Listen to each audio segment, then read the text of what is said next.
All right, everybody. Once again, let's get right into this episode. We're going to talk about some Browns review from the win over the Texans. We're also going to talk about a little bit about the Cavs and some trade rumors that are going on out there. All right, so let's get right into this Buckeye banter.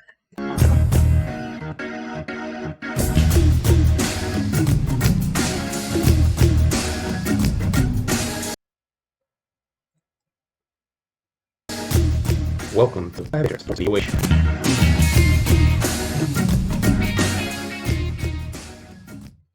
All right, so we got the win. It's kind of one of those, as I mentioned in the preview, for me, a must-win game. If you look at the standings in the AFC and think about this team wanting to make the playoffs, they're right in the thick of it, but you can't afford to lose games, especially to a team like the Texans that you should win, you should beat, and they did so. A couple things that were impressive, which we'll get into in a minute. The defense was better than they have been.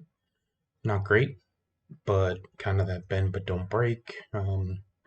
Certainly much, much better than they have been. Again, we are going up against a Texans team that is meh, but they do have some weapons. And Watson can certainly make guys miss. And so overall, I think there was some big improvement on the defensive side. Still a lot of room for improvement, but definitely improved. And overall, the team just looks so much better with Wyatt Teller and Chubb back. So that kind of gets us to some stats I want to jump into thanks to my guy Dusty Sloan, the stats guy. Let's look at this. So 6-3 Browns, right? That's pretty cool. Browns' best 9-game start since 2014 when they were also 6-3. 6 wins in 9 games in 2020 is as many or more wins than 16 full seasons since we returned. So that says a lot about where these Browns have been. 19, 21, and 1 last 3 seasons is also the best stretch since 1992-94. So that was pre-move. 25 and 23 during that time. So it's been a while since we've had this kind of success. And we still have a long way to go. I was just seeing a conversation, people were talking about, well, okay, we might make the playoffs, but if we can't beat the Steelers or the Ravens, what does it matter? It's a good point. What it matters is it changes the feel of the team. It matters in that we don't see turnover in our coaching staff. It matters in that players want to play here. That's where it matters. Because we can't just all of a sudden beat the best teams in the division. And this time around, when we get the Steelers and we get another shot at the Ravens, hopefully we make a lot better showing of it. The Ravens seem like people are figuring them out a little bit, as they have in the past. We'll see if we can do that as well. Last time was brutally ugly. We got a little bit of time before we get to that, though. We got a few more games coming up, and we'll preview this coming weekend's game a little later in the week. So, also want to get into this one because this is a really cool one. So this was my guy Dusty's Lunchtime Nugget. He says 7 regular season games to go. Kareem Hunt and Nick Chubb both have rushed for at least 450 yards. The last time the Browns had 2 players do this in a full season was 2014 with West and Crowell. So if Chubb and Hunt both go past 700 rushing yards, which isn't hard to imagine they will, as long as Chubb can stay healthy and Hunt is practically there, it'll be the first time in the franchise since Mack and Biner both went for 1,000 yards each, way back in 1985. I remember those years, the Biner Mack years. They were some fun games to watch for sure. It is definitely interesting to see how this Chubb Hunt combination works together, especially later in the games. They really wear guys down. So exciting to see the two of them. Exciting to see this line when it's at its fullness, full normal roster, and seeing Jedrick Willis really start to develop. Jedrick Willis is developing. He's improving every game. Less penalties.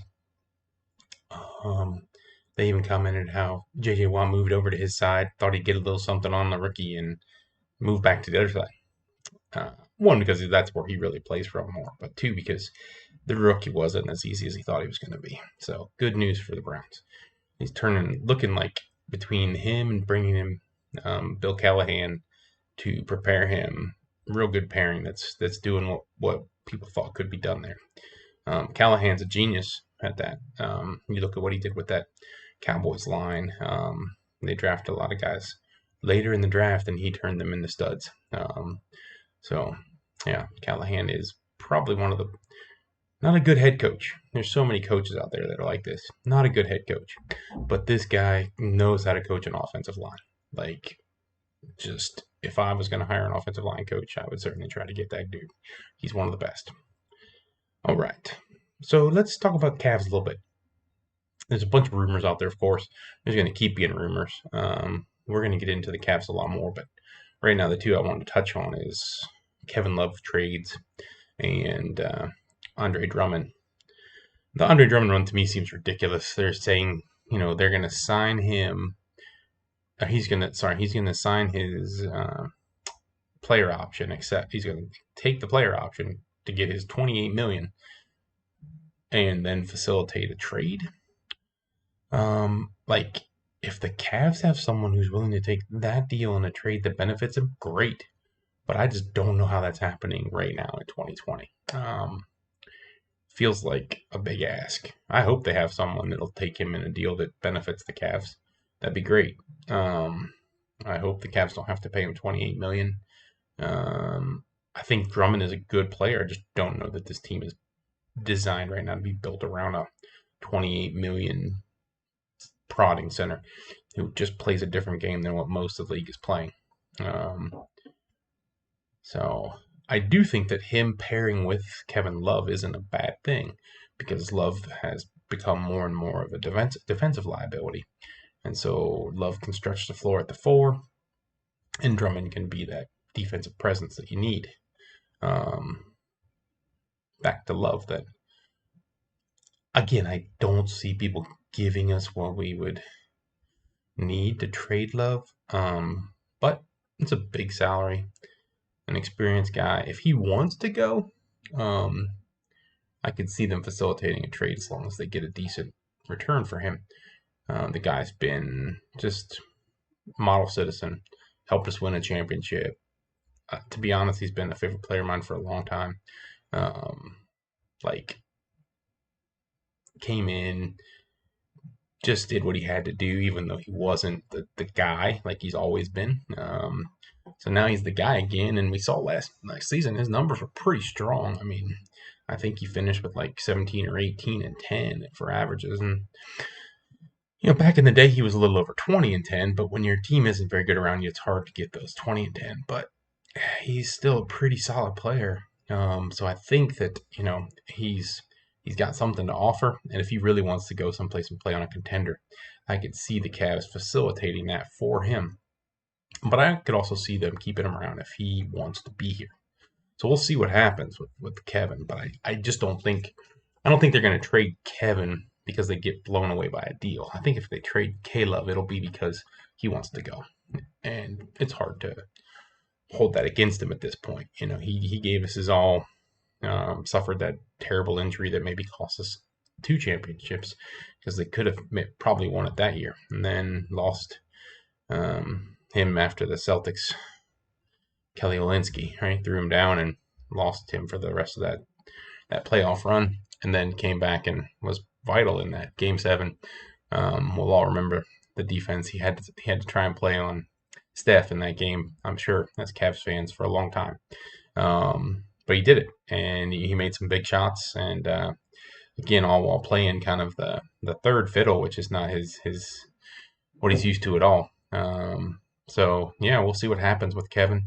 Also, the guy's been just so upstanding about this whole mental health issue and just been championing that well. And so I wish him the best. I want the best for him. I'd love to see him stay with the Cavs, but I also understand if they get the right deal and if he wants to go, that it's business at the end of the day. And for him, like I said, if he wants to go, he deserves that chance to go try and win another championship. So again, we're going to do some Cavs draft analysis soon, and we're going to get more into some Indians offseason stuff with some specific trades. So look for that, and we'll be doing Buckeyes and Browns preview this week. Big game for the Buckeyes coming up against Indiana. All right, don't forget, like, subscribe, share, all that good stuff. Really love to reach more people with this, so help a brother out.